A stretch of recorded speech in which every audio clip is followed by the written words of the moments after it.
ستاسو کور کې امن دی مزې کوئ ستاسو کور کې امن دی مزې کوئ دلته مو د وسپنو باران وکړو تاسو په امرودي کې پیسې ګټئ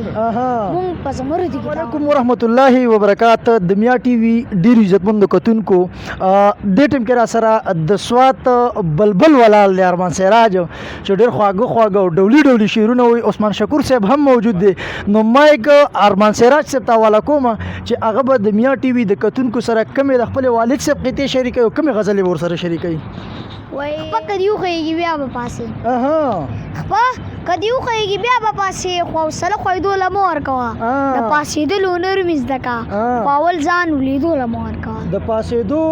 د پاسېدلو هنر هم زده که خو اول ځان ولیدو له مه ورکوه او وایي چې زما راتلو ته دومره خوشحالېږې ګرانه زه به چړو په سکو درشم او ته چې ما پخلا کوي څومره مزه کړي کله کله درنه ځکه ماره ورشم ستاسو کور کې امن دی مزې کوئ ستاسو کور کې امن دی مزې کوئ دلته مو د وسپنو باران وکړو تاسو په امرودي کې پیسې ګټئ مونږ په زمرودي کې چې د جومات دروازه نه پیژني دا سړی به په کعبه کې څه کوي هغه ستا مینه په هوا ګرځوي زما زړه اوس زما سینې کې څه کوي منیر پاگل په میخانه کې ګوره منیر پاگل په مدرسه کې څه کوي د پوري چم د مشر مولا زوی کلمه نه وایي بس خدای خبر چې ولې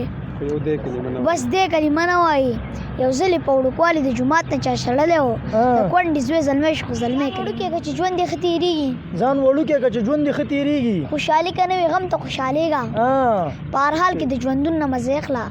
د ماشوم په شانتي هم ته خوشحالېږه واه قدرمندو کتونکو او دا را سره د سوات د سردرو کیتی پیتی زوی ارمان سراج صاحب چې تاسو واورېدو دغه خوندور شعرونه مو واورېده د خپل والد محترم قطعې هم ستاسو سره شریکې کړلې د منیر بونیري صاحب کلام هم ستاسو سره شریک تر هغه دمه ما میا ایاز احمد له اجازت راکړئ چې چېرته مې ښاد آباد او بریالي اوسئ